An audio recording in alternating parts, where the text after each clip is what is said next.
Hello everyone, welcome back to my channel Megha Madhu Kannada vlogs. ಇವತ್ತು ಅಮಾವಾಸ್ಯೆ ಇತ್ತು. ಶನಿ ಅಮಾವಾಸ್ಯೆ ಅಂತಲೂ ಕರೀತಾರೆ. ಶನಿ ಹುಟ್ಟಿದ ದಿವಸ ಆಗಿತ್ತು ಇವತ್ತು. ಭಾವುಕ ಅಮಾವಾಸ್ಯೆ ಅಂತಲೂ ಕರೀತಾರೆ. ಅದಕ್ಕೋಸ್ಕರ ಬೆಳಗ್ಗೆನೇ ಎದ್ದು ಪೂಜೆಗೆ ರೆಡಿ ಮಾಡ್ಕೋತಾ ಇದ್ದೆ. ಪ್ರತಿ ಅಮಾವಾಸ್ಯೆ ಟೈಮಲ್ಲಿ ನಾನು ದೇವ್ರ ಮನೆನ ಸ್ವಚ್ಛ ಮಾಡಿಕೊಂಡು ದೇವ್ರ ಪಾತ್ರೆಗಳನ್ನೆಲ್ಲ ತೊಳ್ಕೊಂಡು ಕ್ಲೀನ್ ಮಾಡ್ಕೋತೀನಿ ದೇವ್ರ ಮನೆಯ. ಮತ್ತು ಹೊಸದಾಗಿ ಕಳಶನ ಕುಂಡಿಸಿ ಪೂಜೆ ಮಾಡ್ತೀನಿ. ಇವತ್ತು ಮತ್ತೊಂದು ಏನಪ್ಪ ವಿಶೇಷ ಅಂದರೆ, ಇವತ್ತು ಶನಿ ಮಹಾತ್ಮರು ಹುಟ್ಟಿದ ದಿವಸ. ಅವರಿಗೆ ಡಿಸಿಪ್ಲಿನ್ ಅಂದರೆ ತುಂಬ ಇಷ್ಟ, ಡೆಡಿಕೇಶನ್ ಅಂದರೆ ತುಂಬ ಇಷ್ಟ. ಅದಕ್ಕೋಸ್ಕರ ನಾನು ಬೆಳಗ್ಗೆನೇ ಬೇಗ ಎದ್ದು ಡಿಸಿಪ್ಲಿನಿಂದ ದೇವ್ರ ಪೂಜೆನೆಲ್ಲ ಮಾಡಿ ಪ್ರತಿ ಅಮಾವಾಸ್ಯೆನಲ್ಲೂ ನಾನು ಇದೇ ಥರ ಪೂಜೆ ಮಾಡ್ತೀನಿ ಮನೆಯಲ್ಲಿ. ನೆಕ್ಸ್ಟು ದೇವ್ರ ಮನೆಯೆಲ್ಲ ಕ್ಲೀನ್ ಆದಮೇಲೆ ನೈಟೇ ಕಟ್ಟಿಟ್ಟಿದ್ದು ಹೂವುಗಳನ್ನೆಲ್ಲ ಫೋಟೋಗೆ ಹಾಕಿ ದೇವ್ರ ಮನೆಯಲ್ಲಿರೋ ಫೋಟೋಸ್ನೆಲ್ಲ ಡೆಕೋರೇಟ್ ಮಾಡಿದೆ. ಹೂವು ಎಲ್ಲ ಇಟ್ಮೇಲೆ ದೇವ್ರ ಫೋಟೋ ಕಳೆನೇ ಚೇಂಜ್ ಆಗುತ್ತೆ. ನಾನು ಅದನ್ನು ತುಂಬ ಸತಿ ನೋಟಿಸ್ ಮಾಡಿದ್ದೀನಿ.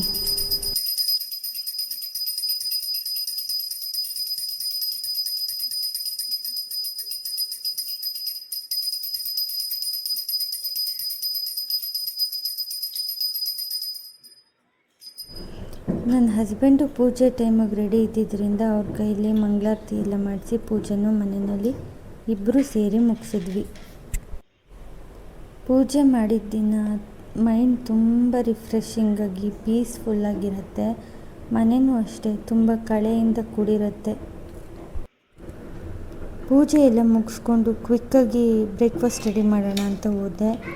ಇಡ್ಲಿ ಮತ್ತು ಸಾಂಬಾರನ್ನ ರೆಡಿ ಮಾಡಿದ್ದೆ. ನಾನು ಲಾಸ್ಟ್ ವಿಡಿಯೋದಲ್ಲಿ ಇಡ್ಲಿ ಸಾಫ್ಟ್ ಆ್ಯಂಡ್ ಸ್ಪಾಂಜಿಯಾಗಿ ಬರೋದಕ್ಕೆ ಒಂದು ಟಿಪ್ ಹೇಳಿದ್ದೆ.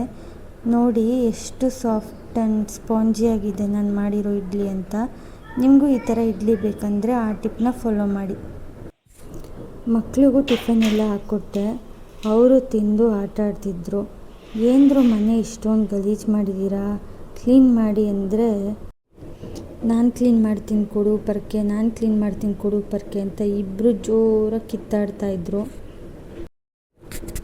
ನನ್ನ ಮಗಳು ಒಂದು ರೌಂಡ್ ಕಸ ಗುಡಿಸಿ ಮುಗಿಸಿದ್ಲು.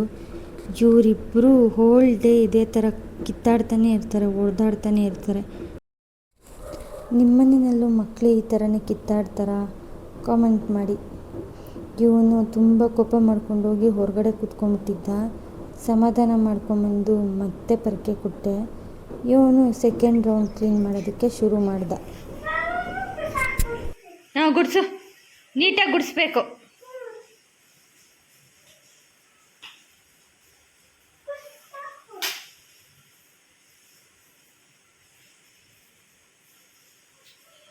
ನನ್ನ ಮಗನ ನೋಡಿ ಅವನು ತಪ್ಪು ಮಾಡಿದರೆ ಯಾವ ಥರ ಸಾರಿ ಕೇಳ್ತಾನೆ. ಮನ್ವಿತ್ ಅಕ್ಕಂಗೆ ಹೊಡ್ದಾ?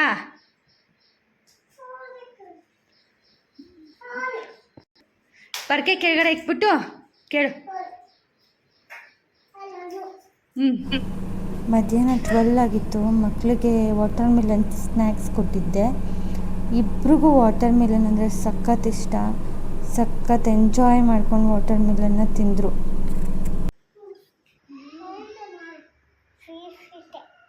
ಸ್ವೀಟ್ ಆಯ್ತಾ?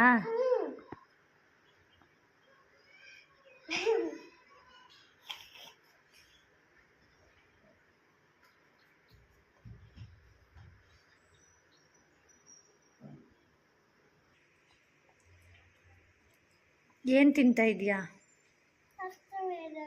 ವಾಟರ್ ಮೆಲಾನು ಚೆನ್ನಾಗೈತಾ? ಹೆಂಗೈತೆ ತೋರಿಸು, ಹೆಂಗೈತೆ ತೋರಿಸು. ಕೈಯಲ್ಲಿ ತೆಗಿ. ಸರಿ, ಹೆಂಗೈತೆ ವಾಟರ್ ಮೆಲನು? ಚೆನ್ನಾಗಿ ಅಂದರೆ ಕೈಯಲ್ಲಿ ತೋರಿಸು ಹೆಂಗೈತೆ.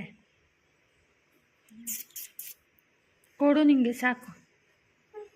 ಇದಿಷ್ಟು ನಾನು ತಿಂತೀನಿ.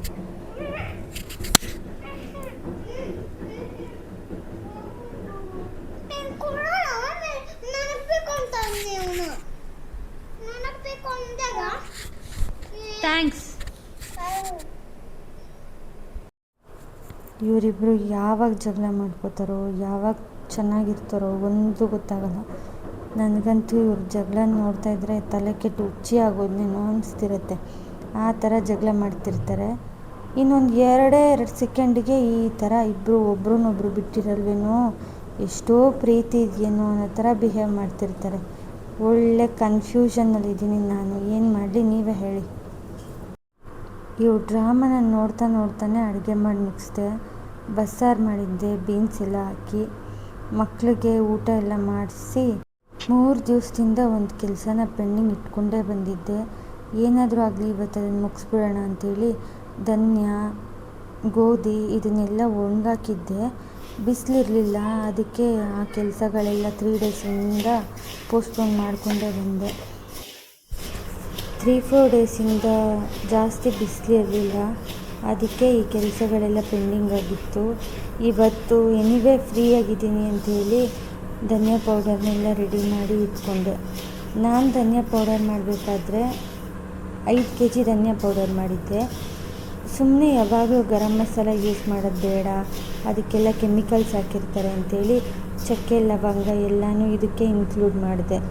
ಆ್ಯಕ್ಚುಲಿ ಅರಿಶಿನನೂ ಹಾಕಿದ್ದೆ, ನಾನು ಆ ಕ್ಲಿಪ್ ತೊಗೊಳೋದು ಮರ್ತೋದೆ. ಹೆಂಗೂ ನಾನು ಗೋಧಿನೆಲ್ಲ ತೊಳೆದು ಒಣಗಾಕಿದ್ದೆ. ಮೆಂತ್ಯ ಮುದ್ದೆ ಪೌಡರೂ ಮಾಡ್ಕೊಳ್ಳೋಣ ಅಂಥೇಳಿ ಅದನ್ನು ರೆಡಿ ಮಾಡ್ಕೋತಾ ಇದ್ದೆ. ಮೆಂತ್ಯ ನಾನಿಲ್ಲಿ 1/4 kg ತೊಗೊಂಡಿದ್ದೀನಿ. ಅದನ್ನು ನೀಟಾಗಿ ಬ್ರೌನಿಷ್ ಕಲರ್ ಬರೋ ತನಕ ಫ್ರೈ ಮಾಡ್ಕೋತೀನಿ. ಅದಾದಮೇಲೆ ಅದಕ್ಕೆ ರಾಗಿನೂ ಆ್ಯಡ್ ಮಾಡ್ಕೋಬೇಕು. ನಾನು 1/4 kg ಮೆಂತ್ಯನ ತೊಗೊಂಡಿದ್ದರಿಂದ ರಾಗಿನ ಗೋಧಿ ಇದನ್ನೆಲ್ಲ ತೊಗೊಂಡು ಅದನ್ನು ತುಂಬ ಜಾಸ್ತಿ ಫ್ರೈ ಮಾಡೋದು ಬೇಡ, ಸುಮ್ಮನೆ ಸ್ವಲ್ಪ ಸ್ಮೆಲ್ ಗೊತ್ತಾಗುತ್ತೆ, ಫ್ರೇಗ್ರೆನ್ಸ್ ಬಿಡೋ ತನಕ ಫ್ರೈ ಮಾಡ್ಕೊಂಡು ನಾವು ಆ ಮೆಂತ್ಯ ಜೊತೆಯಲ್ಲಿ ಇದನ್ನೆಲ್ಲ ಆ್ಯಡ್ ಮಾಡ್ಕೊಂಡು ಇವತ್ತು ತುಂಬ ಶೆಕೆ ಗ್ರೈಂಡ್ ಮಾಡಿಸ್ಕೊಂಡು ಮಾಡೋ ಅಷ್ಟೊತ್ತಿಗೆ ಮೆಂತ್ಯ ಮುದ್ದೆ ಪೌಡರ್ ರೆಡಿ ಆಗುತ್ತೆ. ತುಂಬ ನೀರು ಇಳಿತಾ ಇತ್ತು, ಅಷ್ಟೊಂದು ಬಿಸಿ ಜಾಸ್ತಿ ಆಗೋಗಿತ್ತು. ನಾನು ಸ್ಟವ್ ಮುಂದೆ 2 hours ನಿಂತ್ಕೊಂಡು ಇದೆಲ್ಲ ಕೆಲಸ ಮಾಡಿ ಮುಗಿಸೋ ಅಷ್ಟೊತ್ತಿಗೆ. ಮೆಂತ್ಯ ಮುದ್ದೆಗೆ ನಾನು ಮೆಂತ್ಯ ಎಷ್ಟು ತೊಗೊಂಡಿರ್ತೀನಿ ಅದಕ್ಕೆ ಡಬಲ್ ಕ್ವಾಂಟಿಟಿನಲ್ಲಿ ಎಲ್ಲ ಇಂಗ್ರೀಡಿಯೆಂಟ್ಸ್ನೂ ತೊಗೋತೀನಿ. ರಾಗಿನೂ ಅಷ್ಟೇ 1/2 kg ತೊಗೊಂಡಿದ್ದೀನಿ, ಗೋಧಿನೂ 1/2 kg ತೊಗೊಂಡಿದ್ದೀನಿ. ಗೋಧಿನೂ ಅಷ್ಟೇ ತುಂಬ ಬ್ರೌನಿಷ್ ಉರಿಯೋದು ಬೇಕಾಗಿಲ್ಲ, ಸ್ವಲ್ಪ ಒಂದು 5 minutes ಅದನ್ನು ರೋಸ್ಟ್ ಮಾಡಿದ್ರೆ ಸಾಕು. ಗೋಧಿನೂ ಅದಕ್ಕೆ ಇನ್ಕ್ಲೂಡ್ ಮಾಡಬೇಕು. ನೆಕ್ಸ್ಟು ಉದ್ದಿನ ಕಾಳು ಅಷ್ಟೇ, ನಾನು 1/2 kg ತೊಗೊಂಡಿದ್ದೆ. ಅಕ್ಕಿನೂ 1/2 kg ತೊಗೊಂಡು ಅದನ್ನು ಕೂಡ ರೋಸ್ಟ್ ಮಾಡ್ಕೋಬೇಕು. ಈ ಮೆಂತ್ಯ ಮುದ್ದೆ ಬರೀ ತಿನ್ನೋದಕ್ಕೆ ಚೆನ್ನಾಗಿರುತ್ತೆ ಅಂತ ಅಲ್ಲ, ಹೆಣ್ಮಕ್ಳಿಗೆ ಯಾರಿಗೆ ಮೆನ್ಸ್ಟ್ರುಯಲ್ ಸೈಕಲ್ ಶುರುವಾಗಿದೆ ಅವರು ಕೊಟ್ಟರೆ ತುಂಬ ಒಳ್ಳೆಯದು. ಬಿಕಾಸ್ ಹೈ ಪ್ರೋಟೀನ್ ಇದೆ, ಮೆಂತ್ಯದಲ್ಲಿ ಫೈಬರ್ ಇರುತ್ತೆ, ಅದು ಅವರಿಗೆ ತುಂಬ ಹೆಲ್ಪ್ ಆಗುತ್ತೆ. ಬಾಣಂತಿಯರಿಗೂ ಕೂಡ ಈ ಮೆಂತ್ಯ ಮುದ್ದೆ ಬೆಸ್ಟ್ ಫುಡ್ ಅಂತಲೇ ಹೇಳ್ಬೋದು. ರೆಗ್ಯುಲರಾಗಿ ಅವ್ರ ಡಯಟಲ್ಲಿ ಈ ಮೆಂತ್ಯ ಮುದ್ದೆನ ಇನ್ಕ್ಲೂಡ್ ಮಾಡಿ ಕೊಡ್ತಿರ್ತಾರೆ. ಬಿಕಾಸ್ ಡೆಲಿವರಿ ಟೈಮಲ್ಲಿ ಅವರಿಗೆ ಬ್ಯಾಕ್ ಮೇಲೆ ತುಂಬ ಪ್ರೆಷರ್ ಆಗಿರುತ್ತೆ, ಬ್ಯಾಕ್ ತುಂಬ ವೀಕ್ ಆಗಿರುತ್ತೆ. ಈ ಮೆಂತ್ಯ ಮುದ್ದೆನ ತಿನ್ನೋದ್ರಿಂದ ಅವರಿಗೆ ಬ್ಯಾಕ್ಗೆ ತುಂಬ ಸ್ಟ್ರೆಂತ್ ಸಿಗುತ್ತೆ ಅಂಥೇಳಿ ಈ ಮೆಂತ್ಯ ಮುದ್ದೆನ ಬಾಣಂತಿಯರಿಗೆ ಜಾಸ್ತಿ ಪ್ರಿಫರ್ ಮಾಡ್ತಾರೆ. ಬರೀ ಬಾಣಂತಿಯರು ಮೆನ್ಸ್ಟ್ರುಯಲ್ ಸೈಕಲ್ ಶುರುವಾಗಿರೋ ಹೆಣ್ಮಕ್ಳಿಗಷ್ಟೇ ಅಲ್ಲ, ಚಿಕ್ಕ ವಯಸ್ಸು ಮಗುವಿಂದ ಹಿಡಿದು ದೊಡ್ಡವ್ರ ತನಕ ನಾವು ಈ ಮುದ್ದೆನ ಕೊಡ್ಬೋದು. ನಾವು ಈ ಮುದ್ದೆ ಪ್ರಿಪೇರ್ ಮಾಡುವಾಗ ಅದ್ರ ಜೊತೆಯಲ್ಲಿ ಜಾಗ್ರಿನೂ ಯೂಸ್ ಮಾಡ್ತೀವಿ. ಅದರಲ್ಲಿ ಐರನ್ ಜಾಸ್ತಿ ಇರೋದ್ರಿಂದ ಯಾರಿಗೆ ಐರನ್ ಲೆವೆಲ್ ತುಂಬ ಕಮ್ಮಿ ಇರುತ್ತೆ, ಹಿಮೋಗ್ಲೋಬಿನ್ ಲೆವೆಲ್ ತುಂಬ ಕಮ್ಮಿ ಇರುತ್ತೆ, ಅವರು ಈ ಮುದ್ದೆನ ಕನ್ಸ್ಯೂಮ್ ಮಾಡಿದ್ರೆ ಅವರಿಗೆ ಹಿಮೋಗ್ಲೋಬಿನ್ ಐರನ್ ಲೆವೆಲ್ ತುಂಬ ಜಾಸ್ತಿ ಆಗೋ ಚಾನ್ಸಸ್ ಇದೆ. ಇದೆಲ್ಲ ಪ್ರಿಪೇರ್ ಮಾಡಿಕೊಂಡು ನಾನು ನನ್ನ ಹಸ್ಬೆಂಡು ಮಿಲ್ಲಿಗೆ ಹೋದ್ವಿ.